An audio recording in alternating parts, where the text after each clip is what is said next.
मोक्षमार्गस्य नेतारं भेत्तारं कर्मभूभृताम् ज्ञातारं विश्वतत्त्वानां वन्दे तद्गुणलब्धये वन्दे तद्गुणलब्धये। मोक्षमार्ग के नेता एवं कर्म पर्वतों के भेदक और विश्व के सब तत्वों के ज्ञायक चेतन संवेदक सद्गुण आप समान प्राप्त हो यही भावना भाकर देव विनय पूर्वक करूं वंदना बारंबार जिनेश्वर देव बारंबार जिनेश्वर देव।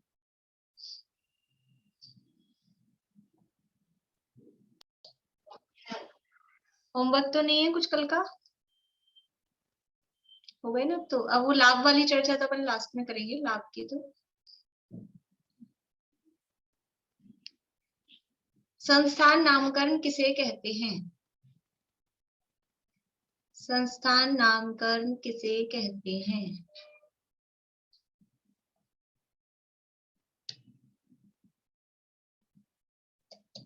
चित्रांटी। जिस कर्म के उदय से औदारिक आदि शरीरों की आकृति बनती है। जिस कर्म के उदय से शरीरों की आकृति बनती है उसे संस्थान नामकरण कहते हैं। बढ़िया। कितने प्रकार का होता है? 6 प्रकार का। ठीक, बोलिए विनीता आंटी, 6 प्रकार के संस्थान कौन कौन से हैं? परिमंडल, हाथी और वामन, कुंभज, हुंडक। हाँ ठीक है। सम चतुरस्र, नैग्रोध परिमंडल, स्वाति, कुब्जक, वामन और फिर हुंडक। ठीक है, ये 6 प्रकार के संस्थान हैं। संघात नामकरण किसे कहते हैं? संघात नामकरण, रजनी जी हरियाणा।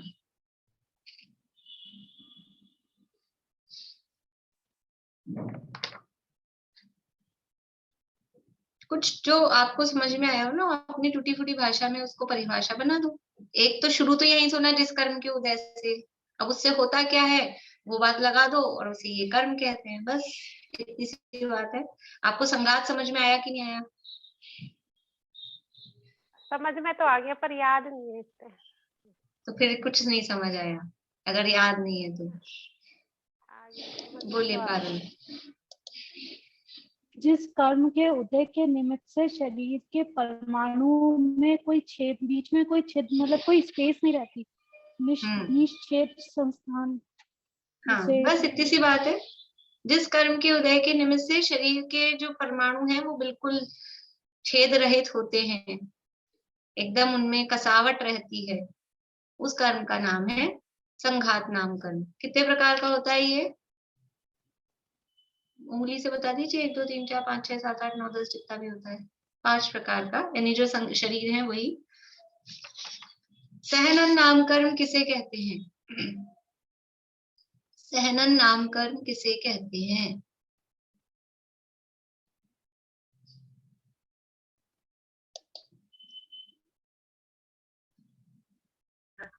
जिस कर्म के उदय से हड्डियों में क्या आती है? जिस नाम कर्म के उदय से हड्डियों में आती है, जिस कर्म के उदय के निमित्त से हड्डियों के बंधन में विशेषता आती है, हड्डियों की मजबूती में विशेषता आती है, उसे सहनन नामकरण कहते हैं। सहनन नामकरण कितने प्रकार का होता है और उसके नाम?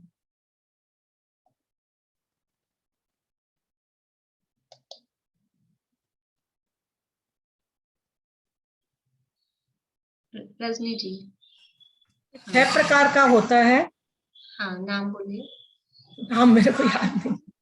नाम याद नहीं। ठीक, अनीता जी।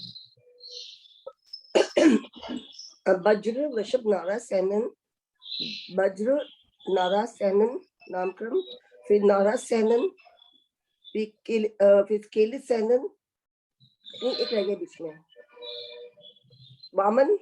नहीं, वामन तो संस्थान है। वामन वज्र शब्द नाराज हुआ, वज्र नाराज, नाराज, फिर उसके बाद में हाफ अर्धकेलित, अर्धनाराज, अर्धनाराज, फिर अर्धनाराज, फिर केलित, और फिर अर्ध असंप्राप्ता त्रिपाटिका। असंप्राप्ता त्रिपाटिका। ये 6 सैनन है। आज मैं केवल नाम पूछ रही हूँ, कल मैं फिर थोड़ा सा इनका कौन सा होता है थोड़ा रिवाइज करते रहेंगे ना। पूछने का उद्देश्य है, मैं भी बोल सकती हूँ मुझसे, अगर मैं अकेली बोलती रहूंगी तो आपको कॉन्फिडेंस नहीं आएगा। आप बोलते हैं, जवाब देते हैं, तो मुझे भी थोड़ा कॉन्फिडेंस आता है कि आप लोग पढ़ रहे हैं, समझ रहे हैं, कुछ समझ में आ रहा है, और आपको खुद को भी कॉन्फिडेंस आएगा कि हमको आने लगा है, कुछ समझ में आने लगा। देखिए, अपनी चर्चा हो गई थी विहायोगति नामकरण तक।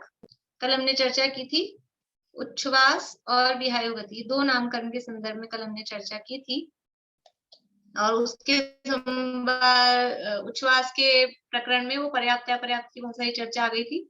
और कल शाम को जो संदीप जी का प्रवचन था वो पूरा इसी पे था। तो जो लोग सुनते हैं उन्होंने तो सुन ही लिया होगा, उसके अलावा जो लोग नहीं सुनते हैं तो मैंने वो भेजा था, जिन्होंने अभी नहीं सुना हो तो उसको सुन लें। तो विषय वापस से पूरा का पूरा वही विषय उसमें था जो अपन ने दिन में चर्चा की थी ना, वही विषय वो शाम को था उसमें। बोलो पार्वती। भाभी, आपने बताया था व्यायोगति में, विग्रह गति में व्यायोगति नामकरण का उदय नहीं होता, पर विग्रह गति में गमन तो होता है। गमन होता है, वो अनुपूर्वी नाम कर्म के उदय से, वहां अनुपूर्वी कर्म काम देता है। वैसे तो अनुपूर्वी का काम तो आकार देना है विग्रह गति में, क्योंकि इसकी परिभाषा में ये दिया है ना कि पूर्व शरीर का आकार बना रहता है। लेकिन गमन तो होता है, पर वहां जैसे वही बात है ना, जब कल कहा था एक इंद्रिय जीव भी इधर से उधर जाते हुए तो दिखते हैं, तो पर उनके विहायोगति, ये विहायोगति है त्रस जीवों में ही होता है, मतलब चलने की जो एबिलिटी है, तो वो उस तरह से नहीं चल रहा है विग्रह गति में। वो समझ लो सेल्फ योग्यता से ही उसका गमन हो रहा है, इसलिए। अब है ये जोड़े वाली प्रकृतियां, जोड़े वाली कहते हैं, युगल वाली कहते हैं, 10 प्रकृतियां जो हैं, इसमें पहली प्रकृति है प्रत्येक शरीर नामकर्म। बोलिए अनीता जी। विहायोगति का उदय कहाँ से बोलेंगे? 2 इंद्रिय से कहाँ तक होगा? 2 इंद्रिय से पंचेंद्रिय जीवों में, ये तो जाति की अपेक्षा।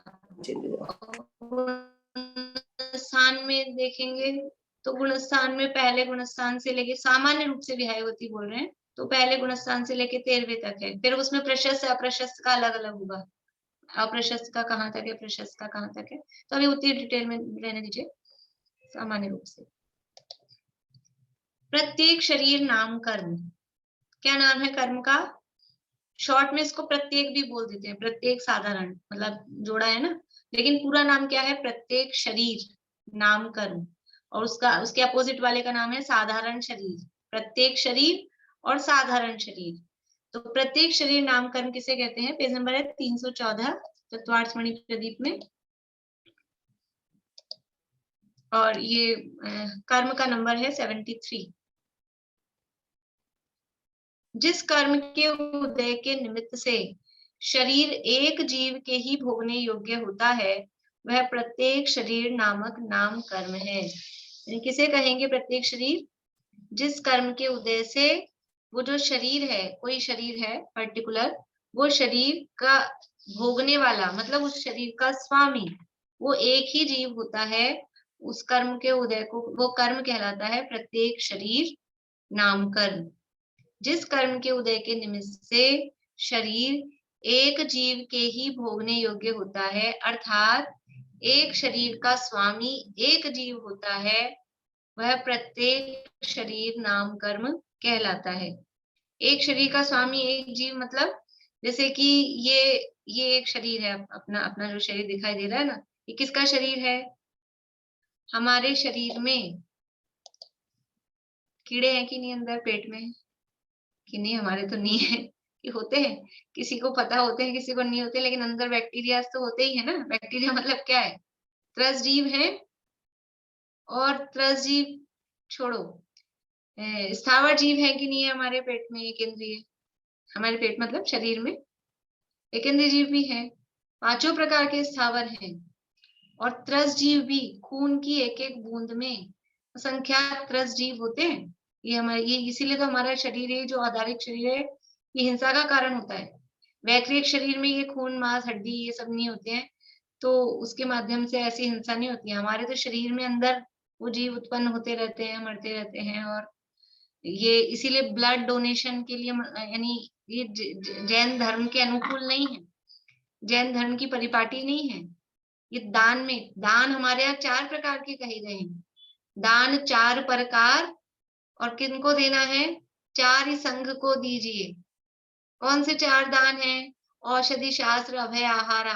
इसमें कहीं लिखा है खून दान, ब्लड रक्त दान? कहीं है कि वो औषधि है? ये कोई औषधि नहीं है।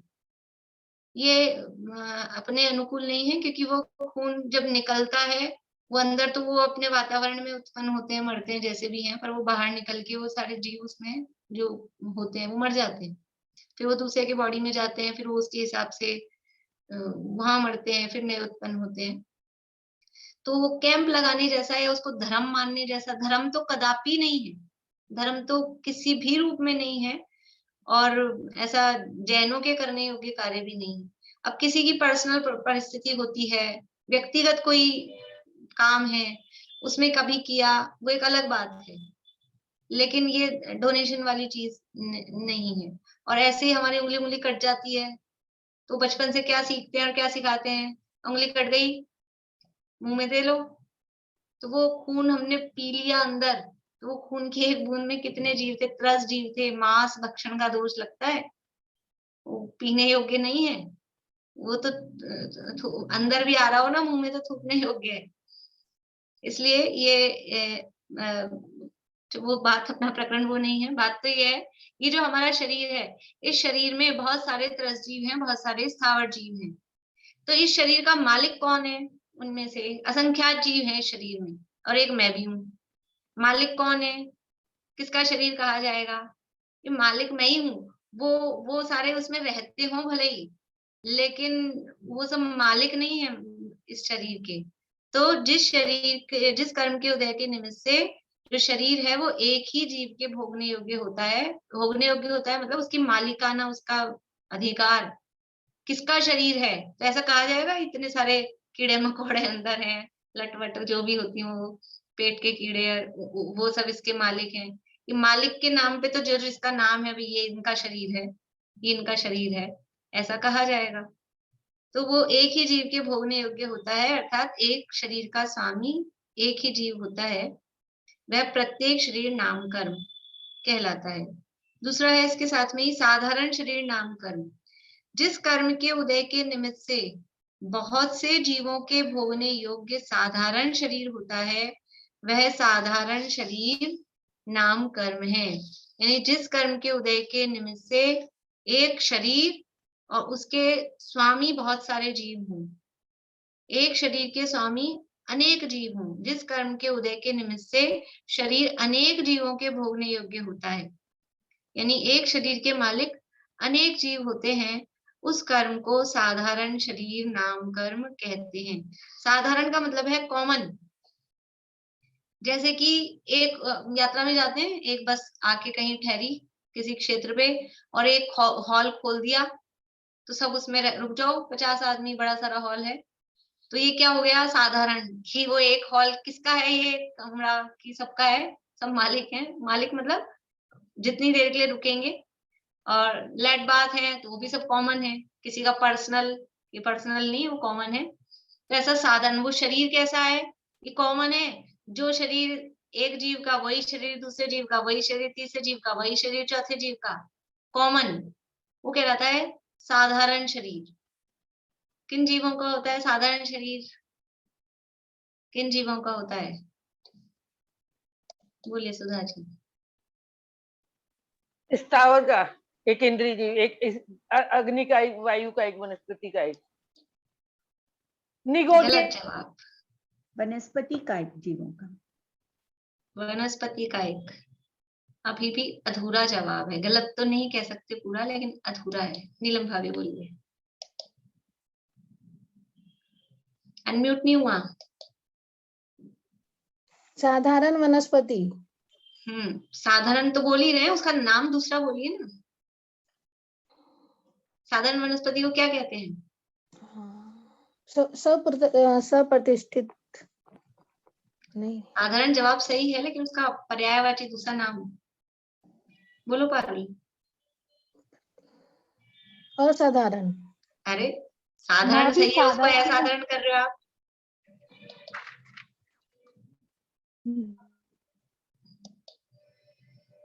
बोले अनीता आंटी।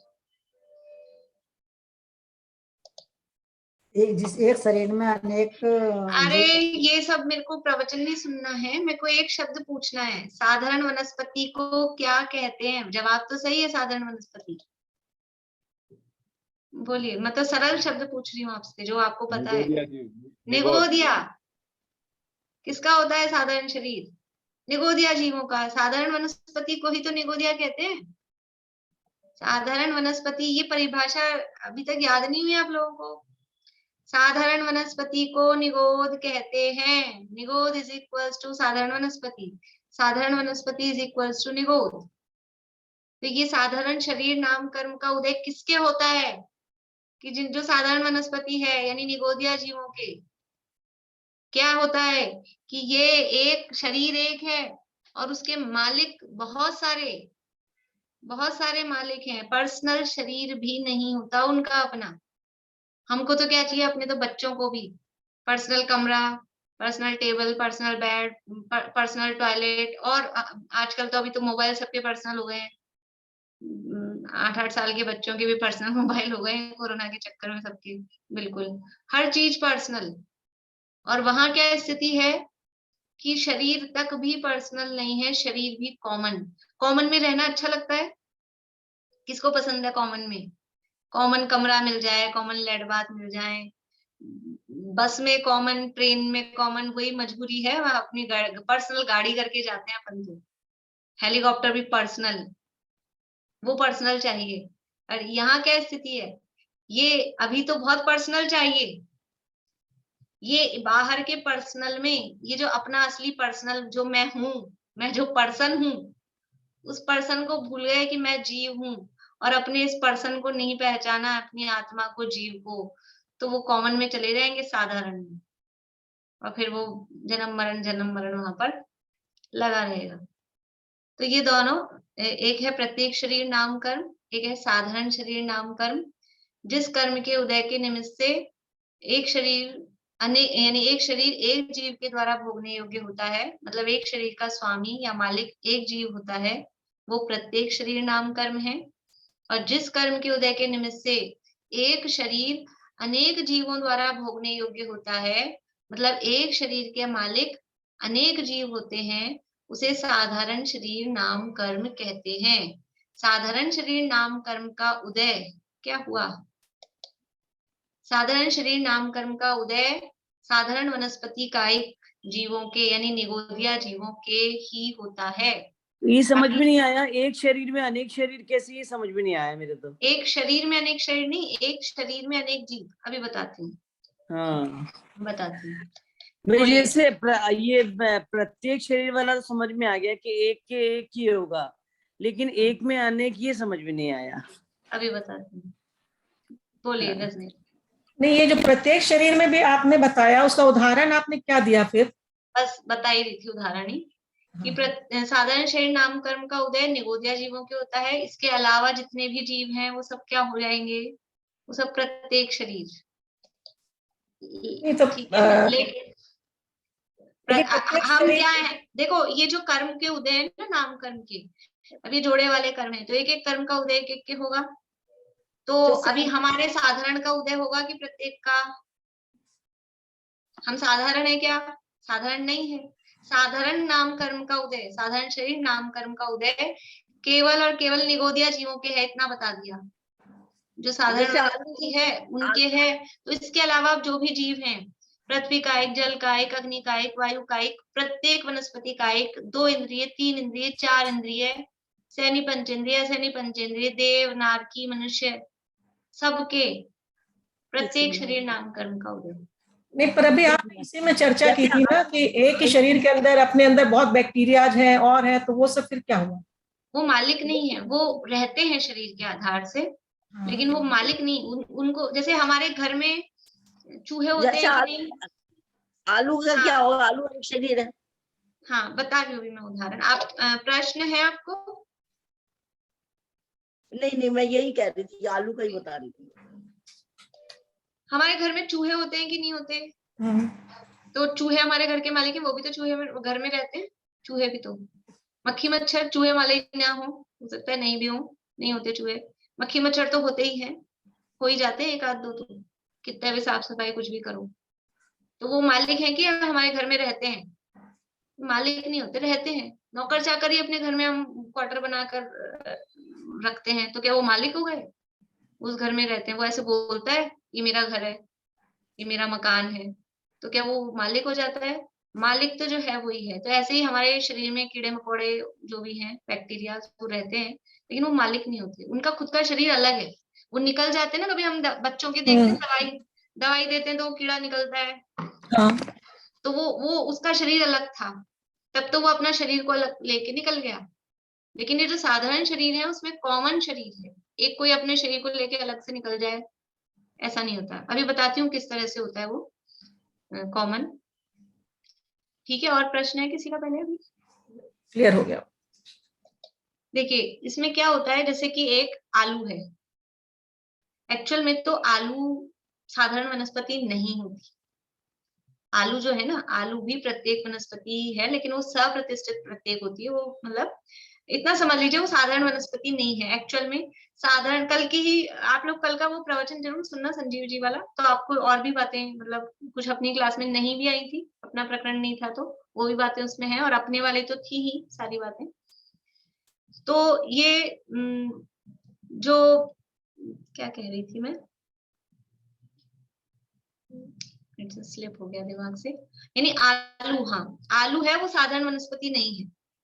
आलू साधारण वनस्पति नहीं है। साधारण वनस्पति आंखों से दिखाई ही नहीं देती है, ये तो नियम है।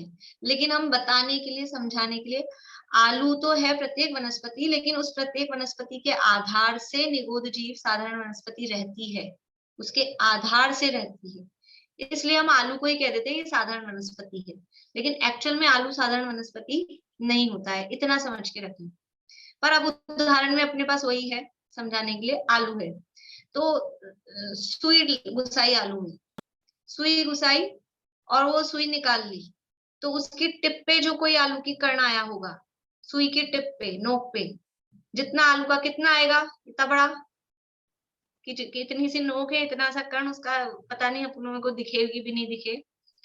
उस इतनी सी नोक पे आलू की सबसे पहले क्या है,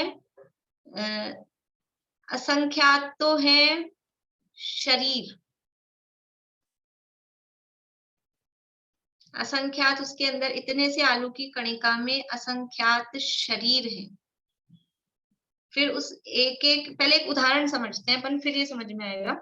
जैसे कि ये विश्व है ना, विश्व में क्या है, 7 महाद्वीप हैं। फिर एक एक महाद्वीप में समझ लो 50-50 देश हैं, है ना। फिर भारत एक देश है, तो भारत में 27-28 इतने राज्य हैं, ठीक है। फिर एक राजस्थान राज्य है, फिर राजस्थान में 20-25 शहर हैं। फिर एक जयपुर शहर है, फिर जयपुर में 10-12 कॉलोनीज हैं। ऐसे करके अंदर अंदर आते जा रहे हैं अपन, इसमें ये, इसमें ये, इसमें ये।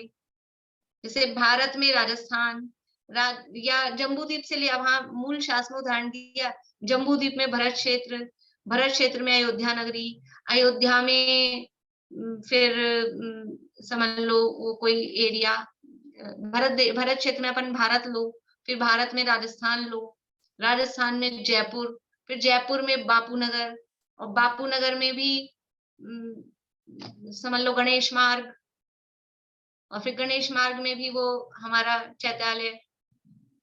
तो कितना मतलब इतना बड़ा एरिया, फिर उससे अंदर अंदर अंदर आते जा रहे हैं। ऐसे ही एक वो आलू था इतना बड़ा, उस आलू की एक नोक निकाली, उसमें से एक बूंद निकाली। उस बूंद में क्या है? उस बूंद में है असंख्यात तो शरीर। ठीक है, असंख्यात शरीरों को छोड़ो, एक शरीर को लो अब उसमें से। जैसे कि विश्व में 7 महाद्वीप थे ना, तो हमने 7 को छोड़ा, एक को लिया एशिया, एक को लिया। फिर उस एक एशिया में 50 देश हैं समझ लो, ऐसा अपन समझे, तो 50 को छोड़ दो, एक भारत को लिया। ऐसे ही वो आलू की एक नोक पे असंख्यात शरीर, असंख्यात शरीर को छोड़ो भाई, एक शरीर, एक शरीर में असंख्यात अंडर, वो शब्द है असंख्यात अंडर। फिर उसके एक एक अंडर में असंख्यात पुलवी, फिर एक एक पुलवी में असंख्यात आवास, और फिर एक एक आवास नहीं, सबसे पहले शरीर नहीं है, सबसे पहले वो स्कंद है। फिर एक एक आवास में असंख्यात शरीर, और फिर एक एक शरीर में एक एक जीव। तो वो इतना बड़ा वो ऐसा मतलब कॉमन है वो। कितने जीव हैं? आलू की एक नोक पर कितने जीव हैं? समझ में आ रही है आपको बात? कि एक नोक पर ही शरीर अपन ने असंख्यात देखे, एक नोक पे असंख्यात शरीर, फिर एक शरीर में एक में असंख्यात अंडर हैं, तो दूसरे में भी असंख्यात अंडर, तीसरे में भी असंख्यात अंडर, चौथे में भी, तो पूरे शरीरों में कितने अंडर? फिर एक एक अंडर में असंख्यात पुलवी, फिर दूसरे में, तीसरे में, तो वो असंख्यात असंख्यात असंख्यात मल्टीप्लाई होता जा रहा है। फिर उसमें आवास, और फिर उसमें वो उनके शरीर बनके फिर वो जीव। इसमें हो सकता है वो कोई शब्द ऊपर नीचे हो गया हो, मैं और आपको देख के कंफर्म बता दूंगी अगर आप लोगों ने लिखा हो तो। मुझे ऐसा लग रहा है कि कुछ ऊपर नीचे हुआ है शायद, पुलवी और आवास में ऐसा कुछ। तो इतने जीव वो आलू की नोक पे होते हैं। और पूरे आलू में कितने जीव होंगे? कितने जीव होंगे? असंख्यात जीवों का पिंड वो आलू होता है। तो वो उनका जो शरीर है ना, वो शरीर कॉमन है, उनका पर्सनल एक शरीर भी नहीं होता है, इसलिए वो कहलाता है साधारण शरीर। कॉमन अपना यानी पर्सनल अपना शरीर भी नहीं है। और क्या क्या कॉमन है अकेले शरीर में? यहाँ तो साधारण शरीर नामकरण का उदय है, शरीर से रिलेटेड। बाकी उनका जन्म मरण, उनका श्वासोश्वास, उनका आहार और ये शरीर, ये सब कॉमन होते हैं। एक साथ जन्मते हैं, एक साथ मरते हैं, श्वास भी एक साथ लेते हैं। श्वास के और जो अपर्याप्त होंगे उनमें, उसमें तो वो श्वास भी नहीं आएगी, उससे पहले ही 18वें भाग में उनका मरण हो जाता है। लेकिन जो पर्याप्त होते हैं, ये बात कल हमने सीख ली है कि सभी निगोदिया जीवों का मरण श्वास के 18वें भाग में नहीं होता है। निगोदिया जीव 2 प्रकार के होते हैं, एक पर्याप्त भी होते हैं, अपर्याप्त भी होते हैं। तो जो अपर्याप्त निगोदिया जीव हैं, उनका मरण तो श्वास के 18वें भाग में हो जाता है, और जो पर्याप्त हैं, उनका मरण टाइम तो अंतर्मुहूर्त है, छोटा ही है, लेकिन थोड़ा उनसे अधिक जीवन है, कुछ देर ज्यादा जी के फिर मरते हैं।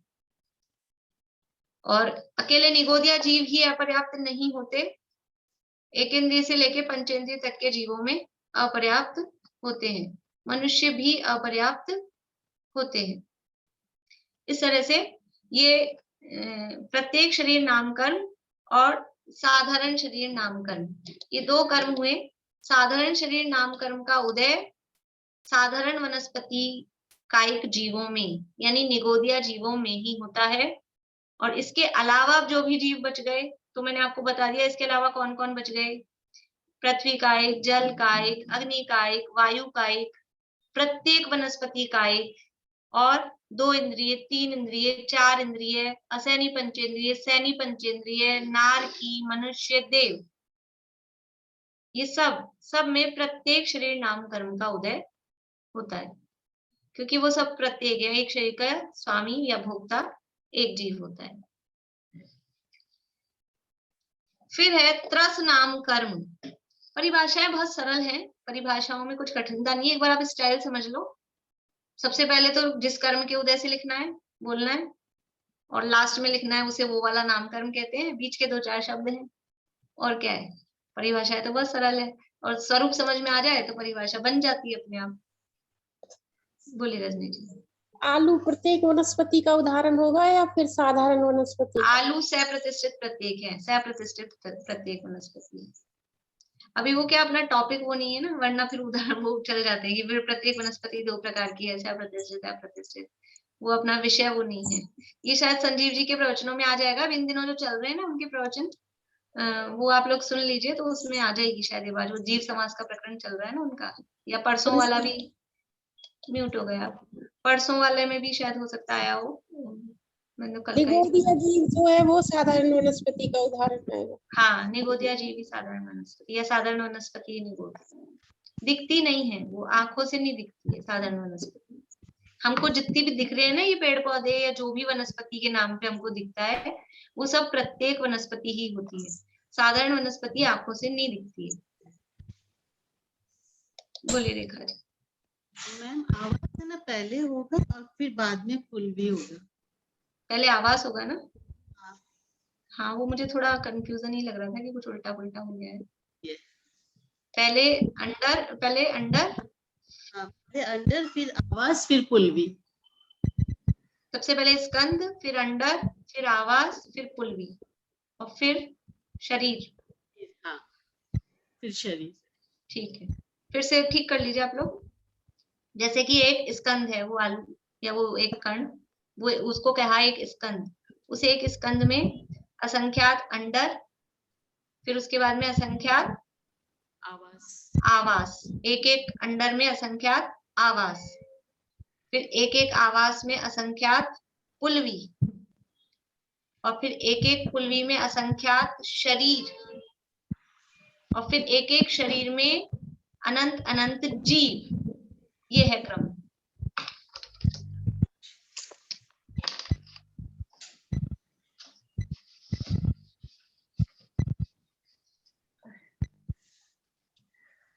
देखो, एक स्कंद, स्कंद मतलब वो आलू की एक कणिका, उसमें है असंख्यात अंडर, फिर एक अंडर में असंख्यात आवास, फिर एक आवास में असंख्यात पुलवी, और फिर एक पुलवी में असंख्यात निगोद शरीर। कुछ शरीर में निगोद शरीर, निगोदिया जीवों के शरीर, असंख्यात निगोद शरीर, और फिर एक शरीर में अनंत अनंत जीव। कौन से जीव? निगोदिया जीव।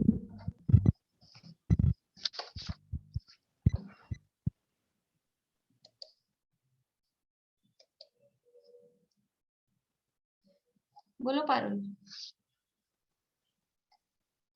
भाभी, इसका मतलब ये हुआ कि सारे निगोदिया जीव साधारण वनस्पति होती है। हाँ हाँ, परिभाषा यही है। साधारण वनस्पति को निगोद कहते हैं, निगोद ही साधारण वनस्पति है, और कुछ नहीं। और उनके क्या कहते हैं, उनकी आयु श्वास के 18 भाग से लेकर अंतर्मुख तक हो सकती है। हाँ, जो अपर्याप्त है, श्वास का 18वां जो अपर्याप्त है, नहीं मिनिमम ऐसे नहीं, जो अपर्याप्त है उनकी श्वास के 18वें भाग, जो पर्याप्त है उनके अंतर्मुख। ठीक है, बोलिए आशांति। ये सभी जमीकंदों में ऐसा ही स्वरूप है? हाँ हाँ, सभी में। आलू का तो एक उदाहरण लिया है। जितने भी जमीकंद होते हैं, आलू, मूली, गाजर, अदरक, शकरकंद, चुकंदर, शलजम, और जो भी नाम मुझे नहीं आते हो, मतलब जितनी भी होती हैं, गीली हल्दी। गीली हल्दी जो होती है, हल्दी जमीकंद होती है, लेकिन हम उसको, वो अपने आप सूख जाती है, तो उसको सूखने के बाद में हम यूज लेते हैं। ऐसे ही गीली अदरक, वो भी जमीकंद होती है, उसमें भी इतने ही जीव होते हैं जितने इसमें हैं, पर हम सौंठ के रूप में और हल्दी को, सौंठ के रूप में अदरक को और सूखी हल्दी को वो हम मसाले के रूप में, औषधि के रूप में वो यूज लेते हैं, क्योंकि वो समझ लीजिए कई तरह से वो शरीर के लिए उपयोगी होती है। लेकिन जो त्यागी व्रती होते हैं वो तो शायद कभी मतलब सर्वथा उसका त्याग भी कर देते हैं। अदरवाइज जो पर्व के दिन होते हैं, अष्टमी चतुर्दशी होती है, उसमें हल्दी और सौंठ वगैरह भी वो लोग नहीं लेते हैं, क्योंकि वो होती है एक्चुअल में जमीकंदी है, पर ये है कि बिना प्रोसेसिंग के वो सूख जाती है, उसको छोड़ दो, धूप वूप में रख दो तो हल्दी भी और अदरक भी अपने आप सूख जाती है। तो सूखने के बाद उसमें से जीव निकल जाते हैं, फिर उसको हम यूज में लेते हैं। पर गीली अदरक, गीली हल्दी वो भी जमीकंदी है, और गाजर, मूली और भी जो भी सब चीजें हैं वो सब जमीकंदी होती है, सब में इतने ही जीव होते हैं। ये सारे अंडरवुड स्टेम्स निगोरिया में आएंगे क्या, फिर साधारण वनस्पति में आएंगे क्या, साधारण वनस्पति में? क्या चीज, फिर से बोलिए। ये सारे जो अंडरवुड स्टेम्स बता रहे हो ना आप, हम्म, सब इसमें आएंगे क्या, साधारण वनस्पति में? वो साधारण वनस्पति नहीं है, उनके अंदर निगोदिया जीव होते हैं। मतलब एक्चुअल में तो मैंने बोला ना, वो दिखती नहीं है साधारण वनस्पति तो, लेकिन अपन स्थूल रूप से उसको कह सकते हैं, व्यवहार में ऐसे कह देते हैं ये साधारण वनस्पति है, जैसे कहते हैं ना आलू, आलू, लेकिन वो एक्चुअल में वो साधारण नहीं होती है, एक्चुअल में तो प्रत्येक होती है, पर उसके आधार से साधारण वनस्पति रहती है। तो उतना ही दोष है, उतना ही दोष है जैसे साधारण वनस्पति, वही साधारण ही समझ लीजिए अभी तो आप स्थूल रूप से। सारे गुण इसमें पाए जाते हैं, मतलब ये है, गुण नहीं दोष। हाँ सारे दोष, इसकी जितनी हाँ, आपकी क्वालिटीज बताई हो सब उसमें मिल रही है। हाँ हाँ बिल्कुल।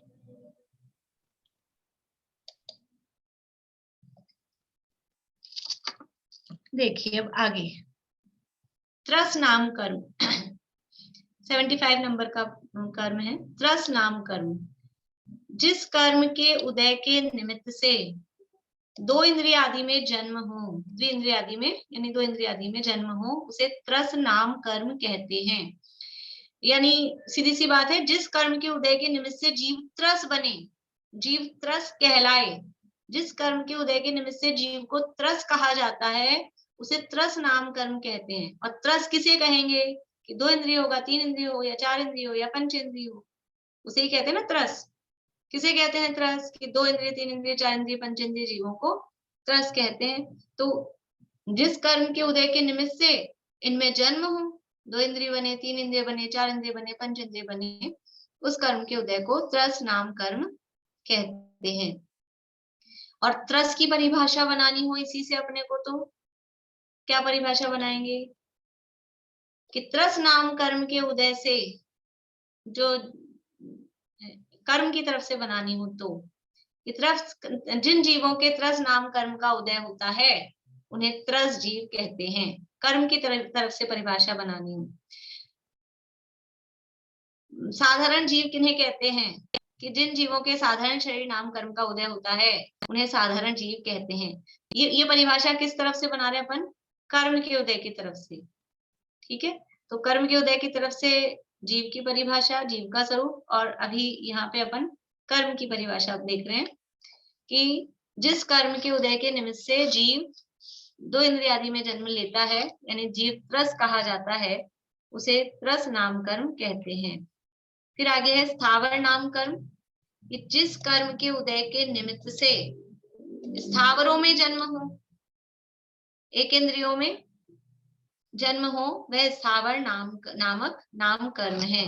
जिस कर्म के उदय के निमित्त से एक इंद्रियों में, स्थावरों में जन्म हो, वह स्थावर नामक नाम कर्म है। अभी आप लोग बताएंगे कि स्थावर नाम कर्म का उदय किसके होता है और त्रस नाम कर्म का उदय किसके होता है।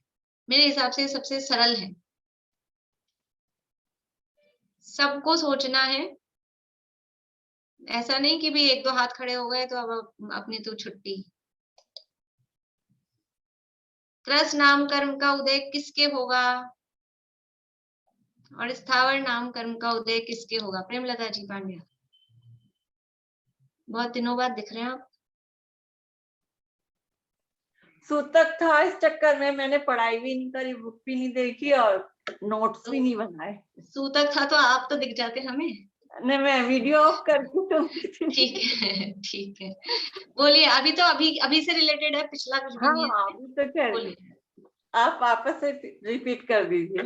त्रस नाम कर्म का उदय किसके होता है? त्रस जीवों के होता है। हाँ बस सरल है। त्रस नाम कर्म का उदय किसके होगा?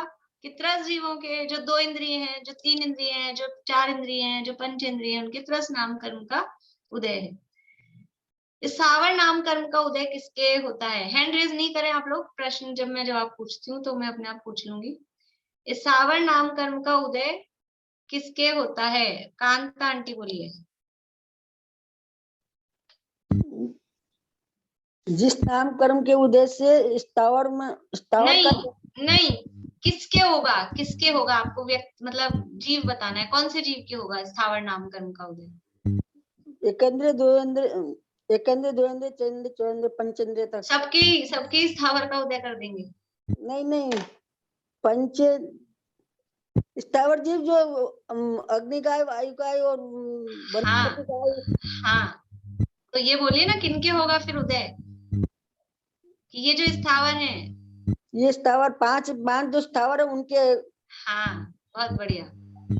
यानी स्थावर नाम कर्म का उदय जो 5 प्रकार के केंद्रीय जीव हैं, स्थावर जीव हैं, पृथ्वी कायिक, जल कायिक, अग्नि कायिक, वायु कायिक, वनस्पति कायिक, इन 5 के तो स्थावर नाम कर्म का ही उदय होगा, मतलब इन दोनों में से, त्रस स्थावर वाले में से। और दूसरी तरह से बोले, क्या बोला अभी मैंने? इन 5 प्रकार के स्थावरों के त्रस और स्थावर में से स्थावर नाम कर्म का ही उदय होगा। ठीक है, अब दूसरी तरह से बोलती हूँ, स्थावर नाम कर्म का उदय इन 5 स्थावरों के ही होगा और किसी के नहीं होगा। ठीक है ना बात? सही है। अब मैं प्रश्न पूछती हूँ आपसे, देवों के, इन 2 कर्मों की बात चल रही है, देवों के त्रस या स्थावर में से कौन से कर्म का उदय है? मनोरमा आंटी।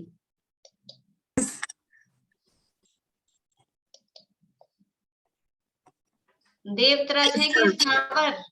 त्रस का। बढ़िया। देवों के त्रस नाम कर्म का उदय है। और नारकियों के? रेणु जी भाड़िया, नारकियों के कौन से कर्म का उदय? त्रस का ही होगा। त्रस का कंफर्म है या डाउट है थोड़ा? दोनों का ही होगा क्या? दोनों का ही होगा। देखो दोनों के दोनों अपोजिट हैं, दोनों अपोजिट के तो उदय एक साथ कैसे करेंगे अपन? त्रस का होगा। अभी थोड़े आपको डाउट है ऐसा लग रहा है मुझे। नहीं पक्का? पक्का? नार की पंचेंद्री है कि नहीं? सैनी पंचेंद्री है, त्रस है, त्रस नाम कर्म का उदय। हाथी के, घोड़ा के, गाय के, गधे के, बिल्ली के, कुत्ते के, कौन से कर्म का उदय है? त्रस का कि स्थावर का?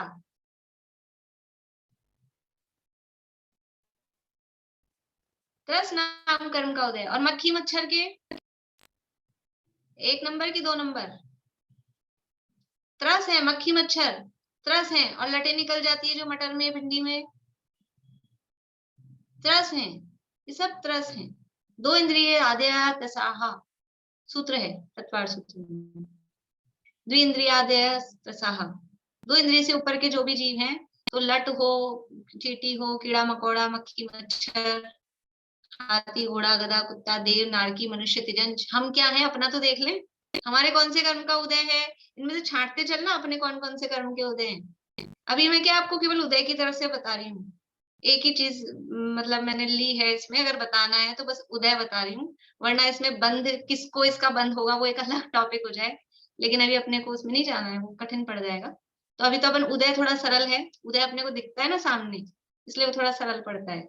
तो हमारे कौन से कर्म का उदय है? साधारण प्रत्येक में से कौन सा उदय है हमारे? साधारण का उदय है कि प्रत्येक का उदय है? प्रत्येक का। त्रस का उदय है कि स्थावर का? त्रस का। ठीक है, तो ये हो गए त्रस और स्थावर।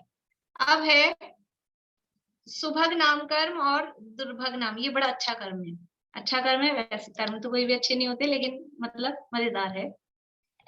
जिस कर्म के उदय के निमित्त से, सुभग की बता रही हूँ, 77 नंबर है, जिस कर्म के उदय के निमित्त से दूसरे जीव अपने से प्रीति करें, हम दूसरों को अच्छे लगें, वह सुभग नामक नाम कर्म है।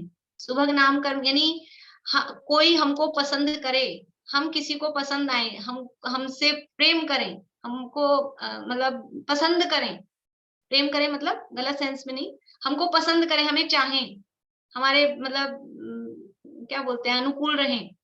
वो कौन सा कर्म है? अनुकूलता प्रतिकूलता वेदनी कर्म वाली नहीं, मतलब अपने को वो वाले लाइक नहीं, फेसबुक वाले, वो तो सब झूठे ही होते हैं। लेकिन वास्तव में लोग हमें चाहें, वो किस कर्म के उदय के निमित्त से होता है? सुभग नाम का नाम कर्म है। यानी ये कर्म इतना मतलब प्रेरणादायी है कि शान शक्ल कैसी भी हो, देखो कोई काला कलूटा हो, भद्दा हो, आवाज खराब हो, शरीर का संस्थान गड़बड़ हो, बेडोल सा दिखता हो, तो भी उसके सुभग नाम कर्म का उदय हो तो लोग उसको पसंद कर सकते हैं, पसंद करते हैं। ऐसा होता है कि नहीं? हो भी होता है। मतलब मान लो कोई बड़ा प्लेयर बन गया है, कोई किसी ने अवार्ड जीत लिया है, और भी कोई भी क्वालिटी उसमें हो सकती है, तो ये शान शक्ल अच्छी होना उसके लिए कर्म अभी आगे आएगा दूसरा। लेकिन दूसरे लोग हमको पसंद करेंगे, हम सबके चहेते बनेंगे, वो कौन से कर्म के? ये सुभग नाम का नाम कर्म है। और हमको ऐसा लगता है कोई हमको चाहता ही नहीं है, कोई हमको चाहता ही नहीं है, इतने तो हम सुंदर दिखते हैं और चुपड़ लेते हैं, लेकिन उस काले कलूटे को लोग पसंद करते हैं, हमें पसंद नहीं कर रहे हैं। तो कि तुम्हारे उदय समझ लो, उदय कौन सा है। और ऐसा भी होता है कोई व्यक्ति, क्योंकि ये जो उदय है ना, ये मतलब बदलते रहते हैं, कभी इसका उदय कभी उसका उदय, इस तरह से भी। तो कभी मतलब ऐसा भी होता है, कुछ लोग हमें पसंद करते हैं, कुछ लोग हमें पसंद नहीं करते हैं, ऐसा भी तो होता है। ऐसा ही थोड़ी ना सारी दुनिया एक व्यक्ति को पसंद कर रही है। अब वो वहां युद्ध चल रहा है, पता तो होगा आप लोगों को, थोड़ी सी खबर तो रहती है, रशिया में युद्ध चल रहा है, तो कुछ लोग रशिया के साथ में हो रहे हैं, कुछ लोग यूक्रेन के साथ में हो रहे हैं, मतलब कुछ यूक्रेन को पसंद कर रहे हैं, कुछ रशिया को पसंद कर रहे हैं, तभी तो साथ हो रहे हैं ना, मतलब उसका फेवर। देश में चुनाव होते हैं, 2 पार्टियां होती है, तो कुछ इसको पसंद करते हैं, कुछ उसको पसंद करते हैं। ये क्या है? घरों में ऐसा होता है, कुछ लोग, कोई भी व्यक्ति हो, कोई मुझे पसंद कर रहा है, कोई मुझे ना भी पसंद करता है। तो अगर अपने सुभग नाम कर्म का उदय है तो दूसरे लोग अपने को पसंद करते हैं। तो जिस कर्म के उदय के निमित्त से दूसरे जीव अपने से प्रीति करें, वह सुभग नाम का नाम कर्म है। अभी इसमें बातें और है, लेकिन अभी वो बात एक्चुअल में वो आगे आएगी, तब इसके और खास बात अपने को पता लगेगी कि ये सुभग नाम कर्म शरीर में क्या काम कर रहा है। इससे ये आप सोचना, आप लोग, कि ये हमने देखा नाम कर्म शरीर में काम करता है, साधारण प्रत्येक शरीर बन रहा है, त्रस स्थावर ये, लेकिन इस सुभग बना में शरीर में क्या हो रहा है? शरीर तो बदसूरत भी हो सकता है। तो ये अभी आगे जो अपन देखेंगे, जीव विपाकी, उद्गल विपाकी, क्षेत्र विपाकी, भव विपाकी, उससे इसका रिलेशन अपन उस समय देखेंगे कि ये सुभग नाम कर्म है, ये अपने में काम करता है, जीव में काम करता है। इसके अपोजिट में है दुर्भग नाम कर्म। शब्द से ही क्या आ रहा है? दुर्भग, दूरभग, दूरभग। तो जिस कर्म के उदय से के निमित्त से लोग अपने को दूर भगाएं, पसंद नहीं करें, दूर भगाएं मतलब पसंद नहीं करें, ये याद रखने का तरीका है, दुर्भग, दूर भगा रहे हैं। तो कौन सा कर्म है? कि जिस कर्म के उदय के निमित्त से शरीर सुंदर स्वरूप होने पर भी, मतलब ये तो यहाँ कहा है सुंदर स्वरूप होने पर, चाहे सुंदर हो चाहे बदसूरत हो, कुछ भी हो, कैसा भी शरीर हो, लेकिन दूसरे अपने से प्रीति न करें, घृणा करें, तो वो दुर्भग नामक नाम कर्म है। बहुत सुंदर हो, अंजना सती कितनी सुंदर थी। अब सतियों की सुंदरता का वर्णन पुराणों में आता है, वो कोई राजकुमारी थी, कोई बदसूरत तो होगी नहीं, तो सुंदर थी बहुत, और फिर भी क्या हुआ कि दुर्भग नाम कर्म का उदय था। समझ लो कि वो 22 साल तक उपमनन जो उनको दूर भगाते रहे, शक्ल देखना पसंद नहीं करते थे। तो जिस कर्म के उदय के निमित्त से दूसरे अपने से प्रीति न करें, घृणा करें, चाहे शरीर कितना ही सुंदर हो, शरीर सुंदर होने पर, स्वरूप होने पर, बहुत बढ़िया होने पर भी दूसरे अपने से प्रीति न करें, घृणा करें, तो वो दुर्भग नाम का नाम कर्म कहलाता है। ये मतलब ये सब चीजें, ये मैं मतलब ये समझ के अपने को समता भाव कैसे आ सकता है, मैं आपको पॉइंट्स देती रह रही हूँ बीच बीच में, कि ये कर्म का स्वरूप पढ़ के, सुन के, समझ के हम समता भाव ला सकते हैं कि नहीं ला सकते हैं? यदि हमारे साथ कुछ हो रहा है तो अपने कर्मों का फल जानकर कि अपने उदय ही ऐसे हैं। बोलिए रेणु जी। तो मिक्स उदय चलता है सात, मतलब इसका अच्छा और बुरा का, क्योंकि एक जीव के साथ कोई आपको अच्छा समझेगा, कोई आपको मतलब बुरा समझो, मिक्स उदय चल रहा है। नहीं, इसमें दोनों एक्चुअली क्या में है, ये जीव विपाकी मिक्स मतलब एक समय में नहीं होएगा। एक समय में तो एक ही कर्म का उदय होगा, और वो अभी मैंने पूरी बात नहीं बताई। वो जीव विपाकी है, हम कैसा फील कर रहे हैं, दूसरे हमको चाहे कि नहीं चाहे इसका मतलब इससे ज्यादा मैटर नहीं है। अभी आगे यश कीर्ति भी आएगा। ये सब जीव विपाकी कर्म है। जीव विपाकी कर्म का मतलब है जो जीव अपने में फील करता है। अगर हम बैठे, ऐसा होता है देखो अपने साथ में, हम खुद ही ऐसा सोचते हैं बैठे बैठे, वो मुझे पसंद नहीं कर रहा है, वो मुझे पसंद नहीं करते हैं, वो मुझे मेरे लिए बुरा सोचते हैं, वो मेरे बारे में गलत धारणा बना के रख रखे हैं, गलत मेरी इमेज बना रखे हैं। अपन खुद ही सोचते रहते हैं, सामने वाले ने कोई इमेज गलत नहीं बना रखी है, लेकिन ये हम ही। तो हमारे अगर दुर्भग नाम कर्म का उदय है तो हम खुद ही ऐसा सोच सोच के दुखी होंगे, और सामने वाले ने हम अपने दिमाग में हमारी खूब खराब इमेज बना रखी हो, लेकिन हम ये सोच रहे हैं। ऐसा होता है ना, कभी कभी कोई अपनी इंसल्ट भी करे और अपन मान लो समझ ही नहीं पा रहे, तो अपन क्या सोच रहे हैं, उसको प्रशंसा समझ रहे हैं और हम खुश हो रहे हैं अपने में। तो हमारे सुभग नाम कर्म का उदय, भले ही वो खराब समझ रहा है, लेकिन हम कैसा समझ रहे हैं अंदर। ऐसा ही यश है, यश में है कि वो बाहर में नाम हो रहा है कि बाहर में बदनामी हो रही है, इससे मतलब नहीं है। हम कैसा, हाँ बाहर में हो रही हो बदनामी और वो खुद खुश हो रहा हो कि वाह मेरा कितना नाम हो रहा है, तो उसकी यश कीर्ति का उदय। और बाहर में नाम हो रहा हो लेकिन वो ये सोच रहा है कि मेरे बदनामी हो रही है, तो उसका यश कीर्ति का उदय। ये जीव विपाकी। जीव विपाकी मतलब है जीव खुद क्या फील कर रहा है अंदर, खुद ही अनुभव कर रहा है जीव। हाँ, हाँ। तो अब हमारे हाथ में है, हम अपने सुभग का उदय लाएं कि दुर्भग का। हम तो यही सोचे, सब हमारे से प्रेम करते हैं, बढ़िया प्रीति करते हैं, सब चाहते हैं, हम यही सोचे हमारा खूब नाम हो रहा है, हम क्यों खोटे कर्म के उदय अपने लाएं। ये वास्तव में, ये मैं मजाक में बोल रही हूँ, लेकिन ये कुछ कर्म होते हैं, कर्म के निषेध होते हैं ऐसे। मतलब कर्म सारे हैं, सारे कर्म हमारे पास में है सत्ता में, स्टॉक में। अब कभी मतलब ज्यादातर ये होता है, हमारे पे डिपेंड करता है हम कैसे विचार करके कौन से को फ्रंट पे ला रहे हैं, कौन से को उदय में ला रहे हैं। कर्म तो सारे टाइप के हैं, पुण्य रूप भी, पाप रूप भी, शुभ रूप भी, अशुभ रूप भी, अच्छे भी, बुरे भी, जो भी शब्द कहो। लेकिन ये हमारे भावों पे, हमारे विचारों पे डिपेंड करता है कि हम जैसे भाव करेंगे वो फ्रंट पे वो आ जाएगा। फ्रंट पे मतलब वो उदय में आ जाएगा। तो हम अच्छा सोचे तो अच्छे कर्म उदय में आएंगे। लेकिन ये तो हमें पता लगता है ना कि कोई हमसे प्रीति कर रहा है या कोई हमसे प्रेरणा कर रहा है, ये तो हमें पता लगेगा। जैसे एक ही माँ है, एक बच्चे से ज्यादा प्रीति करेगी, एक से कम करेगी, तो वो कैसे आएगा? मतलब ये हमारा हुआ या उनका? ना मतलब एक बच्चे से कम कर रही है, एक से अधिक कर रही है, तो ऐसा भी कह सकते हैं भी एक के दुर्भग का उदय, एक के सुभग का उदय। ऊपर से देखने पर तो अपन ऐसा ही कहेंगे। अब वो बच्चा खुद क्या फील कर रहा है एक्चुअल में, तो वो माँ प्रीति नहीं करती हो फिर भी वो समझता हो मेरी माँ मुझसे बहुत प्यार करती है, तो उसके सुभग नाम कर्म का उदय है। लेकिन अपन दूसरे वाला को तो, दूसरे वाले को तो बाहर का ही दिख के पता लगेगा ना, तो दूसरे वाला बाहर से देखने में ही कहेगा इसके दुर्भग का उदय, इसके सुभग का उदय है, ऐसा। चलिए, इसके बाद में भी और हैं कर्म, सब इसी तरह के हैं, इंटरेस्टिंग और अपने को शिक्षा देने वाले। कर्म से भी शिक्षा हमको लेनी चाहिए। और ये कर्मों का स्वरूप, वास्तव में कर्मों का स्वरूप कर्म के लिए तोड़ना पड़ रहे हैं। कर्मों का स्वरूप पढ़ के भी भेद विज्ञान, देखो जिनवाणी किसे कहते हैं, शास्त्र किसका नाम, कि जिनको पढ़ के हम भेद विज्ञान करें। शास्त्र का प्रयोजन क्या है, भेद विज्ञान वीतरागता। तो कोई भी प्रकरण पढ़े, कर्मों का भी स्वरूप पढ़े, लेकिन हमको भेद विज्ञान की उत्पत्ति हो, हमको वीतरागता की उत्पत्ति हो, समता भाव की उत्पत्ति हो, वही शास्त्राध्याय का प्रयोजन है। जो कर्मों का स्वरूप पढ़ के, सुन के, समझ के भी हम भेद विज्ञान कर सकें, हम समता भाव धारण कर सकें, ये हमारा इसमें उद्देश्य है। चलिए, और किसी का कोई प्रश्न तो नहीं है? मैं देख नहीं पाई हूँ, नहीं ना?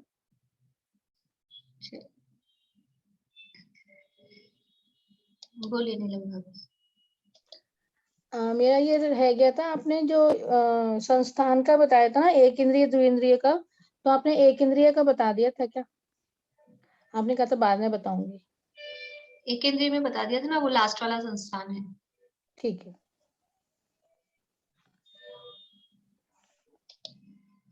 जिनवाणी स्थिति।